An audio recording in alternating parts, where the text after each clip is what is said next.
no one's really safe, but is it going to take jobs? Yeah, some jobs will be eliminated. Most jobs are going to be transformed. There was a prediction that I quoted this all the time. It was like 1/3 of all jobs will be 2/3 automated. That was 10 years ago. I'm not sure that's the right percentages anymore. It's probably going to be more so than that. But yeah, some will be automated, but that doesn't mean the job is eliminated. It just means that you'll either be more productive or you'll need to learn how to use the technology. I heard this the other day that I think this is a very interesting concept that we need to be thinking about, and it's the productization of services.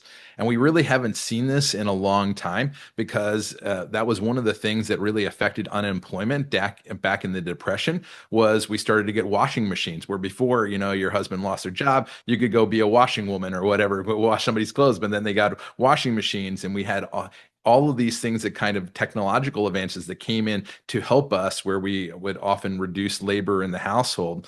And we're seeing that right now in things like Waymo, and with Tesla is now coming out in I think it's Austin.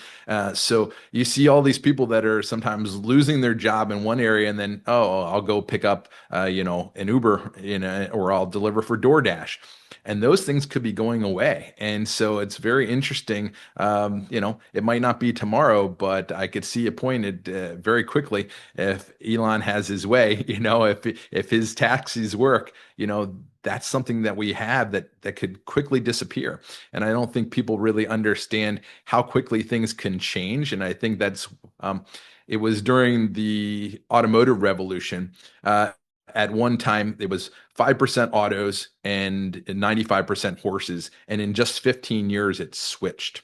And so you can imagine, 15 years, it sounds maybe like a long time to some people. For us who are a little bit older, it's like a blink of an eye, and it'll be here before you know it. And you think about that. What would that mean in the age of AI? And what does that require of us, to stay in front of that? And I think that's what most people really don't understand. And that goes back to the curiosity, the entrepreneurial mindset. That what's the opportunity that presents itself right now, and maybe not tomorrow, because we're not going to have autonomous vehicles in every city. I'm not sure Lancaster and Allen Valley, maybe Lehigh Valley, maybe on 78 they will, but I'm not sure that we're going to have a horse and buggy and an autonomous vehicle, lots of autonomous vehicles on the same road in the next 2 or 3, 4 years, 5 years.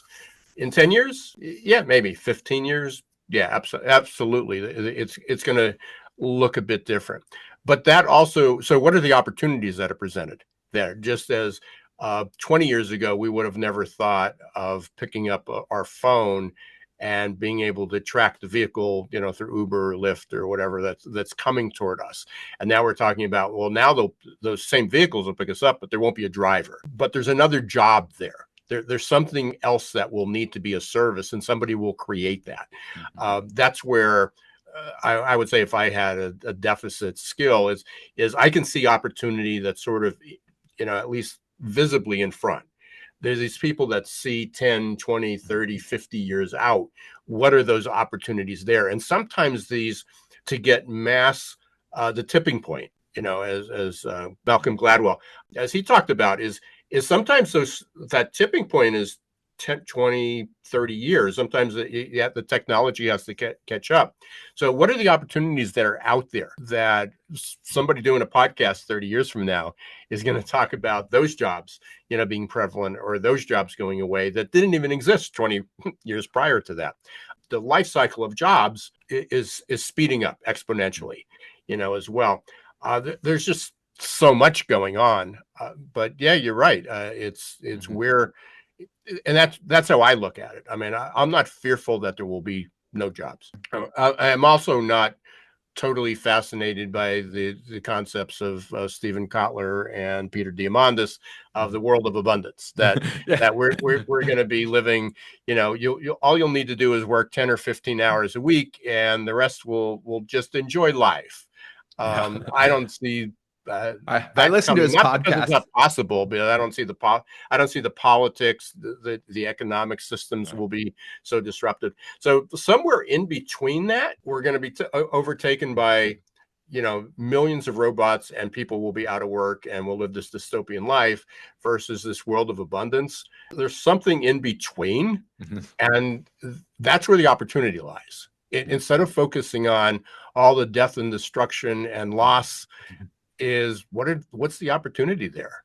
I like what uh, Jeff Bezos says when the people ask him, what does the future look like? What's going to change? And he often goes back to this question, what's not going to change? And, like, I don't think people are going to look at Amazon and say, 20 years from now, I love Amazon, but I wish they delivered slower. And, and so that's not going to change. And I think the same thing applies to employees or whatever you're doing, whether you're in a business or whether you're an employee. And I have always thought that the best mindset is when you're an employee to think of yourself as an employment agency of one, because oftentimes that perspective shift, understanding that you basically are your own business. You're providing a service for a company. And if you see that rather than being an employee, it can change everything. But I think there's this, and I was just talking to somebody at the park. I took my daughter to the park last night, and he was in purchasing, and I said, "Do you use AI?" That's my question these days. Like, are you using AI? I'm just trying to get the pulse of what people are doing with it. Yeah, occasionally write an email with it, or I ask it a question on Excel, and I'm like, okay, that's and when he moved to Excel, that was a little bit more than most people do. So I was like, okay, great. And then I asked him what he does. He's the purchasing, and I said, "Hey, did you ever ask AI how to improve your job?" And that was like a foreign concept to him. And I'm like, that's it. And I'm like, that's what people need to be doing, is looking to say, is this is my job now. It doesn't have to be my job. I have the ability to move forward. I have the ability to change, and I'm going to move into this new world. And I'm not going to be, because I'm afraid that the people that are going to try to slow it down are actually going to accelerate the change. I don't know if that makes sense, but I'm saying is basically by slowing it down and by saying is I'm not going to adopt it, they're going to force business owners to basically say, okay, well, if they're not going to adopt it, we're going to need to automate the whole job. Rather Yeah. than, and so I think people don't really understand that. But I would just encourage them to say, what do I do? How could I do it better? How could I ask AI, can I do it better? Do a process map. And if you don't know what that is, ask AI, right? That's the thing that I'm so Yeah. excited about. It's like we have this superpower. If I would have had this when I was a kid, it would have been, I don't, it's kind of fun to look back and say, what would it have been like, to have this power that, when we had to go to the not the dictionary, the encyclopedia, like how slow I, is I that?